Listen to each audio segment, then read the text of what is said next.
அஸ்ஸலாமு அலைக்கும் வரஹ்மத்துல்லாஹி வபரகாத்துஹ். அன்றைக்கினிய சகோதர சகோதரிகளே, அல்லாஹ்வே நல்லடியார்களே,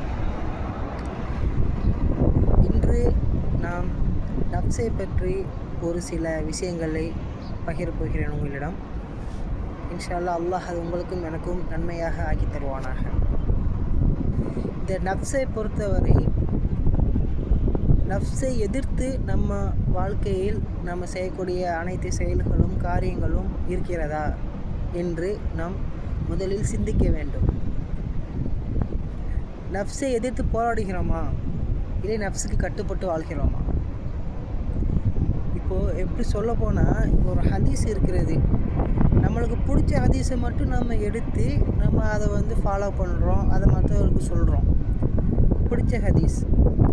அதே மாதிரி பெரும்பாலான ஆட்களும் அதை தான் பண்ணுறார்கள், அதை தான் செய்கிறார்கள்.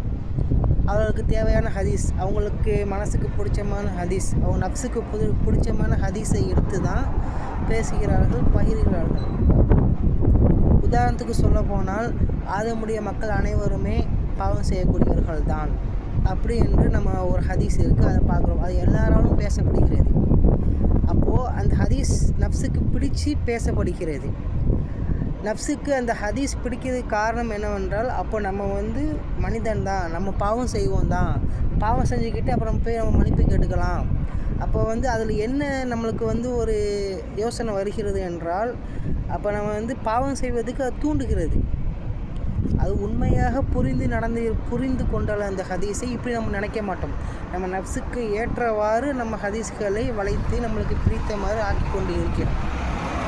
அப்போது ஆதமுடைய மக்கள் அனைவரும் பாவம் செய்கிறார்கள் என்றால், பாவம் செய்யக்கூடியவர்கள் தான் அப்படின்னு அந்த ஹதீஸ் இருக்கிறது.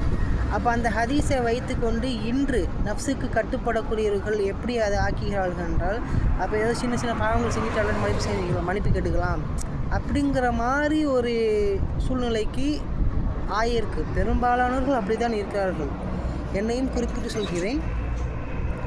ஆகையால் நம்ம ஃபஸ்ட்டு நப்ஸை எப்படி கட்டுப்படுத்துவது என்றால், இப்பொழுது நம்ம கேட்டிராத ஹதீஸ்கள், கேட்டிராத குர்ஆன் வசனங்கள், கேட்டிராத இஸ்லாமிய வரலாறுகளை பற்றி நாம் அதிகம் படிக்க வேண்டும். அதாவது நம்ம ஒரு சின்ன செய்யறாக இருந்தாலும் அல்லாஹ் தடுத்ததை நாம் அதை விட்டு தவிர்க்க வேண்டும். அல்லாஹ் ஹலாலாக்குனதை நாம் செய்ய வேண்டும். அல்லாஹ் கட்டளையிட்டதை முற்றிலும் எந்த ஒரு வளைவு நெளிவு இல்லாமல், எந்த ஒரு கோணல் மாணலும் இல்லாமல் அதை முற்றிலும் நம்ம கடைபிடித்து வாழக்கூடிய நல்மக்களாக இருக்க வேண்டும். இதை நாம் முதலில் புரிந்து கொள்வோம். இன்று நம்ம நப்ஸை பற்றி நம்மளை கேள்வி கேட்டுக்கொள்வோம். இன்ஷா அல்லாஹ் இன்னும் ஒரு காணொளியில் இன்னொரு தகவலை சொல்கிறேன். அஸ்ஸலாமு அலைக்கும் வரஹ்மத்துல்லாஹி வபரகாத்துஹ்.